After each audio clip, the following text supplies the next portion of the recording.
On April 13th, 2029, a 370-meter asteroid named after the Egyptian god of chaos will pass closer to Earth than the satellites currently orbiting above you. Not close in astronomical terms, close in actual terms, 32,000 kilometers, 1/10 the distance to the moon. Closer than the ring of geostationary satellites that carry your GPS signal, your weather data, your television. When it was first discovered in 2004, scientists calculated a 2.7% chance it would hit Earth that same year, 2029. That was the highest impact probability ever recorded for an asteroid in history. If Apophis hit Earth, the energy released would equal roughly 1,200 megatons of TNT. That is equivalent to the entire global nuclear arsenal detonating in a single location. The Tunguska event in 1908, a 50-meter rock that never even hit the ground, flattened 80 million trees across 2,150 square kilometers of Siberian forest. Apophis is 7 times wider.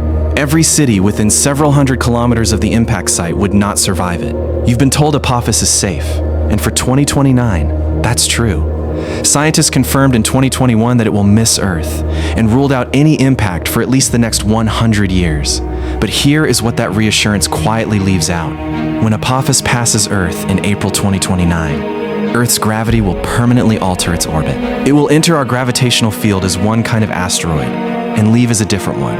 Its orbital period around the Sun will stretch from 324 days to 440 days. It will change dynamical groups, moving from the Aten asteroids to the Apollo group. The 2029 flyby doesn't just let us observe Apophis. The 2029 flyby changes what Apophis is. And what it becomes after is something we've never tracked before. Here's what most people never hear. The reason scientists watched Apophis so carefully wasn't just the 2029 flyby. It was what comes after it. During the 2029 approach, there is a specific region of space called a gravitational keyhole. It is approximately 600 meters wide. If Apophis passes through that keyhole, Earth's gravity during the flyby deflects it onto a collision course for a future return date. Not 2029, after 2029, 600 meters. In the scale of the solar system, that's nothing. That's the length of 6 football fields suspended in space. And whether an asteroid the size of the Eiffel Tower hits Earth on a future orbit depends on which side of that line it passes. The keyhole for 2029 has been ruled out, but it took 17 years of continuous tracking, radar observation across 2 continents, and the precise measurement of an effect so subtle most people have never heard of it, to confirm that. That effect is called the Yarkovsky effect, and it is one of the most unsettling things in planetary science. When sunlight hits one side of an asteroid, the surface absorbs that heat and radiates it back into space as infrared radiation. That radiation creates a tiny force, not a significant force by any ordinary measure, but applied continuously over years and decades, it changes an asteroid's orbit by millimeters per year, then centimeters, then meters, then kilometers. When scientists first modeled Apophis's trajectory, they didn't account for the Yarkovsky effect correctly. Their predictions placed Apophis on the wrong side of the gravitational keyhole. It wasn't until March 2020, when astronomers David Tholen and David A. Farnokia measured Apophis's Yarkovsky acceleration directly for the first time, that the true trajectory could be confirmed. The Yarkovsky effect was moving Apophis's orbital position by approximately 170 meters per year. 170 meters per year. That is the margin between an asteroid missing Earth and an asteroid being on a collision course. And it's caused by sunlight, not gravity, not another asteroid, sunlight. And the Yarkovsky effect is only what sunlight does to it before the flyby. Now consider what Earth's gravity will physically do to Apophis during the 2029 flyby itself. A 2026 study published by the European Space Agency found that Earth's tidal forces during the flyby will actively reshape the asteroid. The near side of Apophis, the side closest to Earth, will be pulled more strongly than the far side. That imbalance will stretch the asteroid, shift its rotation, and trigger movement across loosely bound surface material, potentially causing landslides across the asteroid's surface as it passes within 32,000 kilometers of Earth. We will physically change Apophis, and when it leaves, it will be spinning differently, shaped differently, on a permanently altered orbit. And we will spend the years after 2029 retracking it from scratch. An asteroid enters our gravitational field. We reshape it. We change its orbit. And then we watch it go. Not entirely sure where it will be on its next return. Now consider the research published in IOP Science in August 2024. A paper studying the sensitivity of Apophis's 2029 approach to small asteroid impacts found that a collision between Apophis and a small, undetected space rock before the 2029 flyby could generate just enough velocity change to redirect Apophis toward a gravitational keyhole.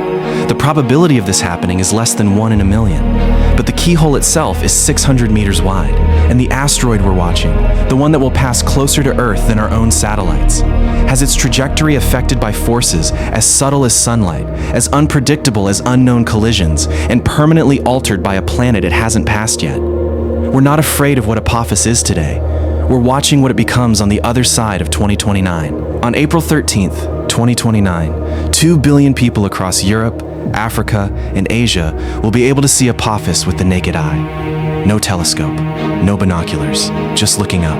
It will appear as a point of light moving visibly across the sky, crossing a distance equal to the width of the full moon every single minute, for hours. This has never happened before in recorded human history. An event of this size passing this close to Earth occurs approximately once every 7,500 years. ESA's Ramses spacecraft will rendezvous with Apophis before the flyby, arriving in February 2029 to observe the asteroid as Earth's gravity reshapes it in real time. NASA's OSIRIS-APEX, the repurposed spacecraft that returned samples from asteroid Bennu in 2023, will follow the asteroid through the flyby and begin an 18-month study of what Earth's gravity did to it. 3 spacecraft in total will be watching this single asteroid during a single pass of Earth. Because what Apophis will teach us about how asteroids behave under tidal forces, how they deform, how their orbits shift, how surface material moves, is directly applicable to any future asteroid that doesn't miss. The reason we're sending 3 spacecraft to watch a safe flyby is because we know the next one might not be safe.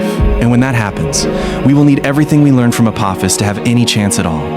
There are currently over 2,000 potentially hazardous asteroids cataloged and tracked, objects over 140 meters across with orbits that bring them close to Earth. Each one has a Yarkovsky drift.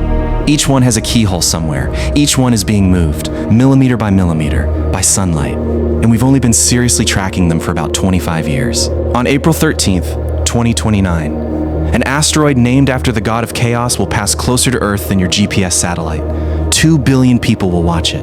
3 spacecraft will follow it. And when it leaves, it will be on a permanently altered orbit we've never tracked before. It's already scheduled.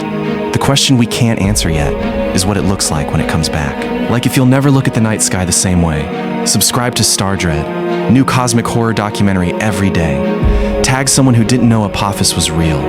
What should we cover next? Drop it in the comments.